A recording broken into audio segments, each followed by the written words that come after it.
नमस्कार मित्रांनो. देशाचे चिरतरुण नेते राहुल गांधी यांच्या मनात डोक्यात केमिकल लोचा का झालेला आहे याचं कारण आज मला कळलं. मला त्याची कल्पना होती पण नक्की सांगता येत नव्हतं.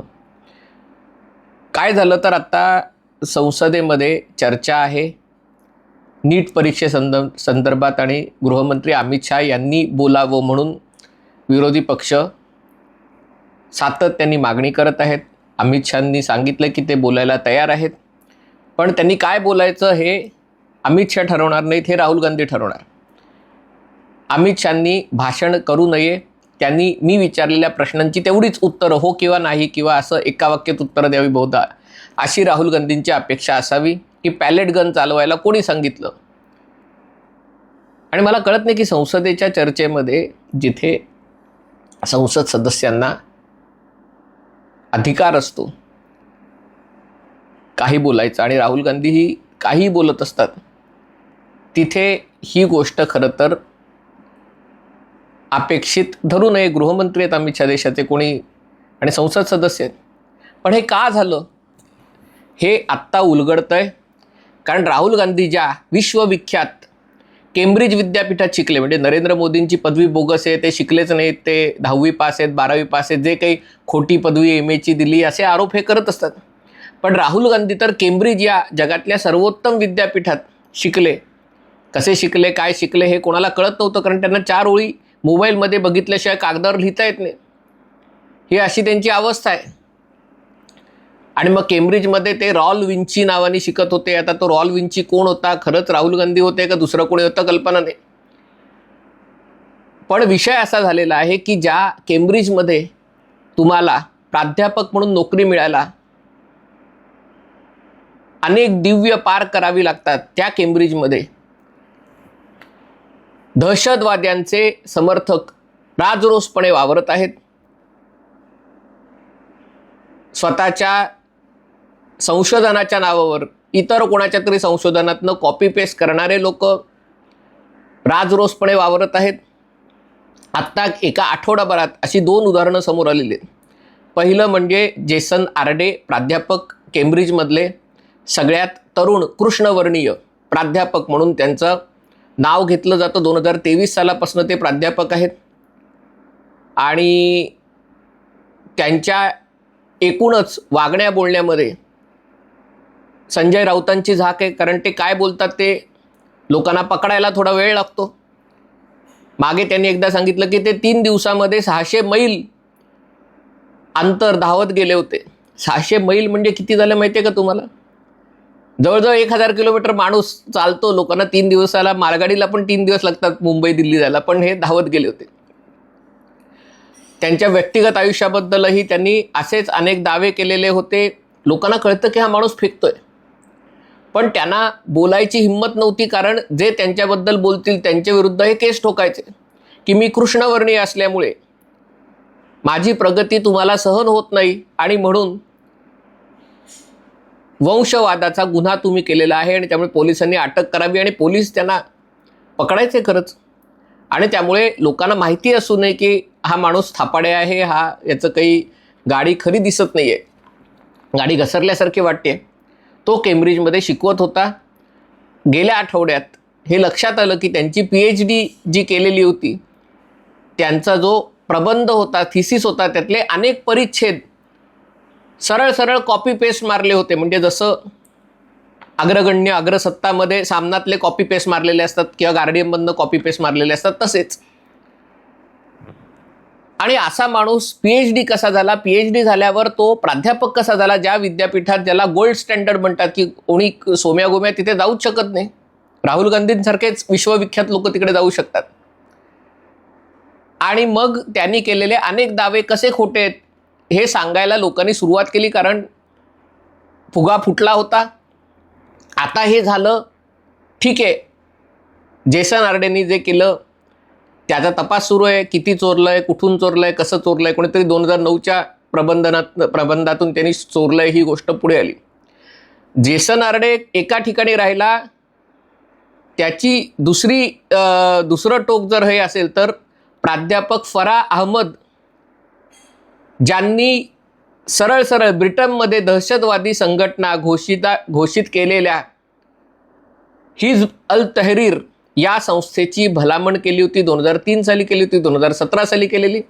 ठीक आहे, असं काही केलं की विद्यापीठात असं म्हटलं जातं की विद्यापीठ हे मुक्त पीठ असतं, मुफत का पीठ नाही, मुक्त पीठ असतं. आणि त्यामुळे विचारांची आदानप्रदान आणि तुम्हाला जरी वाह्यात वाटले तरी असे विचार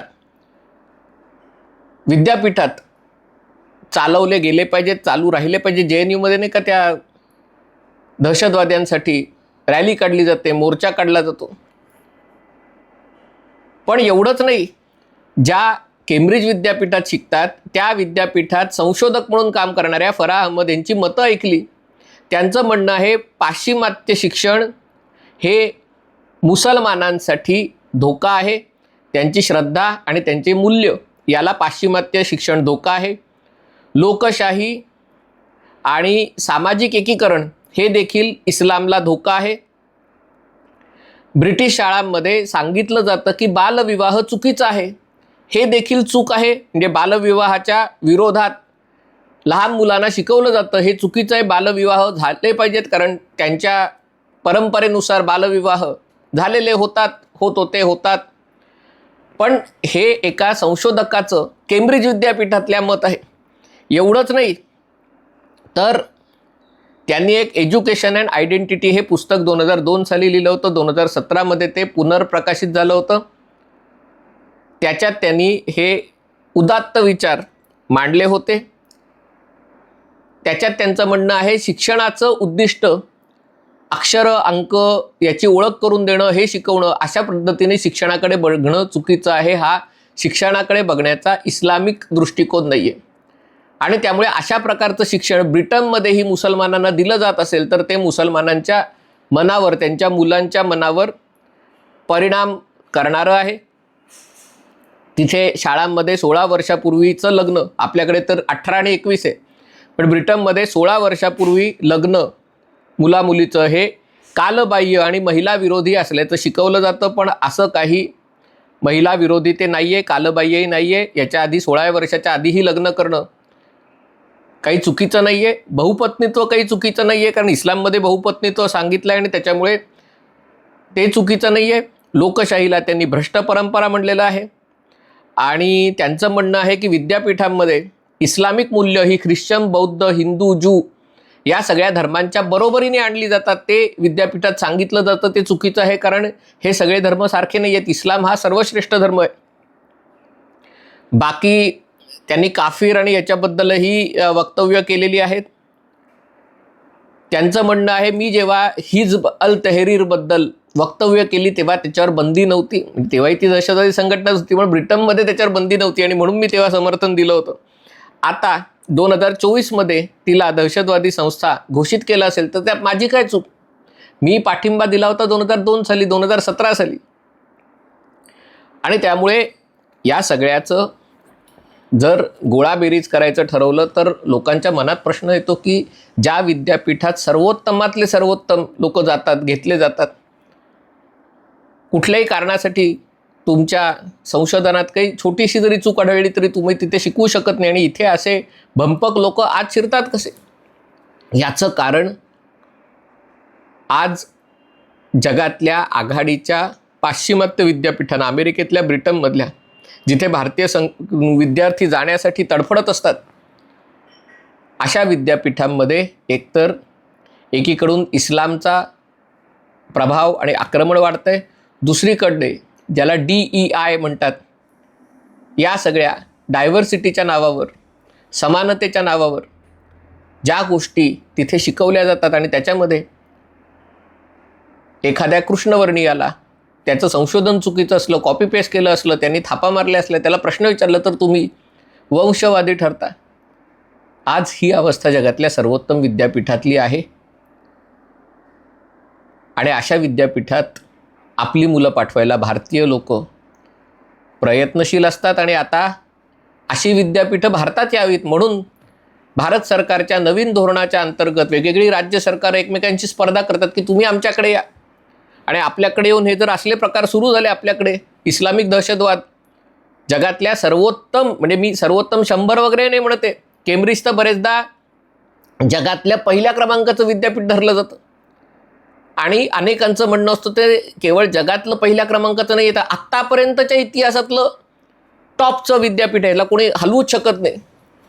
आणि अशा विद्यापीठात असे लोक आत शिरत असतील आणि वरिष्ठ संशोधक किंवा प्राध्यापक म्हणून आत शिरत असतील आणि अशा प्राध्यापकांच्या हाताखाली राहुल गांधींसारखी रत्न शिकून तयार होत असतील, तर मग केमिकल लोचा तर होणारच.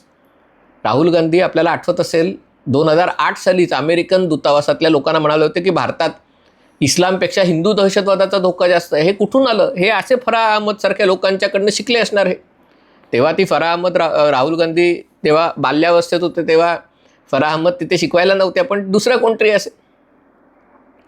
आणि त्याच्यामुळे हे जे सगळं पाश्चिमात्य शिक्षणाच्या नावाखाली जी मूल्य आपल्याकडे आत आणली जात आहेत त्याच्याकडे सावधगिरीने बघितलं पाहिजे. जोगसपाट महाराष्ट्र सरकारला विनंती आहे, ज्या परदेशी विद्यापीठांना तुम्ही रेड कार्पेट घालताय ते इथे येऊन हे असे DEI वगैरे शिकवणार असतील सरकारच्या अनुदानावर, तर याचा गांभीर्याने विचार करायला होणार. कारण तिथे तुमचीच मुलं शिकणार आहेत, सामान्य मुलं तिथे शिकू शकत नाही. आणि ही शिकून मग पुढे डफली घेऊन या जंतर मंतरच्या मोर्चात सहभागी होणार आहेत आपल्याच सरकारविरुद्ध. आणि त्यामुळे हा विषय गांभीर्याने घ्या. केम्ब्रिजसारख्या विद्यापीठात अशी अवस्था असेल तर भारतानेही या सगळ्यापासनं योग्य तो बोध घेण्याची गरज आहे. हा व्हिडिओ आपल्याला आवडला असेल तर कृपया लाईक करा, शेअर करा आणि चॅनल सबस्क्राईब करण्याची विनंती आहे. तुर्तास इथेच थांबतो. पाहत रहा MH40.